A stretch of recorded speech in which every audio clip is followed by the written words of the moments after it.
दिल्ली विधानसभा का सत्र इस बार खास रहने जा रहा है और वो खास इसलिए क्योंकि इस बार विधानसभा सत्र के दौरान प्रश्नकाल भी रखा गया है। हमारे साथ बीजेपी के विधायक अजय महावर मौजूद हैं। अजय जी, किस तरीके से देखते हैं प्रश्नकाल की मांग? आप लगातार अलग अलग सत्र के भाग जब हुए हैं उसमें करते आ रहे थे, आखिरकार इस बार प्रश्नकाल रखा गया है।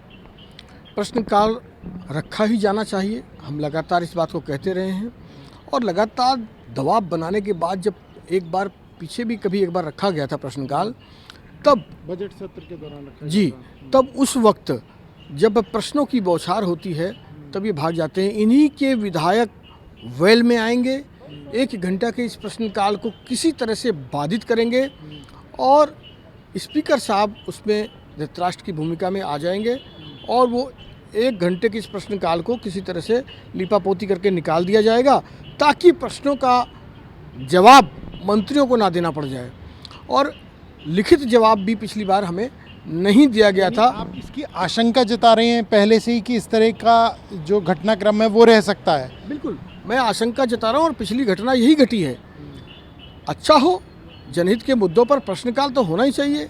और सरकार ने हमेशा क्या किया है, सरकार ने बड़ी बड़ी पहले सदन में चर्चाएं होती थी, हर विधायक अपनी विधानसभा की समस्याओं को विधानसभा पटल पर रखता था, अधिकारियों पर दबाव पड़ता था, लोगों के जनहित के कार्य होते थे।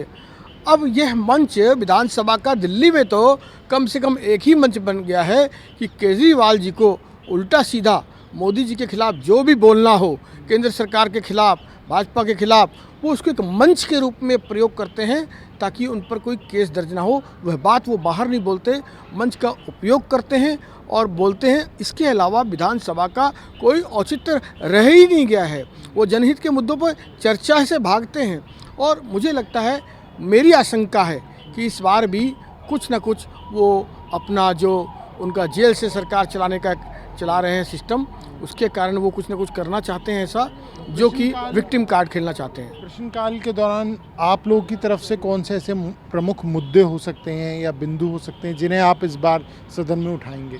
नहीं, हमने प्रश्न लगाया है। मैंने सामने जो हमारे बुजुर्गों की पेंशन नहीं मिल रही है, 7 साल हो गए, उस पर सवाल लगाया है।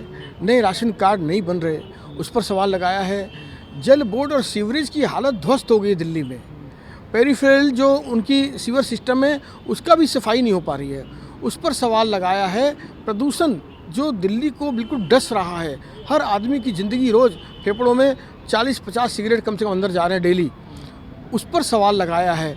यानी कि दिल्ली के जनहित के मुद्दों पर ही हमने तमाम सवाल लगाए हैं, चाहे वो शिक्षा हो, चाहे वो स्वास्थ्य हो, चाहे वो परिवहन हो, चाहे वो जल बोर्ड हो, चाहे वो किसी भी प्रकार की जनहित के मुद्दे हों। लेकिन इन्हें भागना, ये डरते हैं कि शीश महल पर सवाल ना कर दें। शराब घोटाले में लगातार गिरफ्तारी की तलवार इन पर लटकी हुई है। कई मंत्री जेल में, एक सांसद जेल में हैं, पर उस पर ये भागते हैं। कानून से डरते हैं, जजेस से डरते हैं, संविधान से डरते हैं, सिर्फ विक्टिम कार्ड खेलना चाहते हैं। चलिए, तो निश्चित तौर पर देखना बहुत दिलचस्प रहेगा क्योंकि प्रश्नकाल में सिर्फ विपक्ष ही नहीं बल्कि सत्ता पक्ष के जो विधायक होते हैं वो भी सरकार से अपनी विधानसभा क्षेत्र से जुड़े सवाल पूछ सकते हैं। कैमरा पर्सन अनिल के साथ प्रणय शर्मा, ट्रूल टीवी, दिल्ली।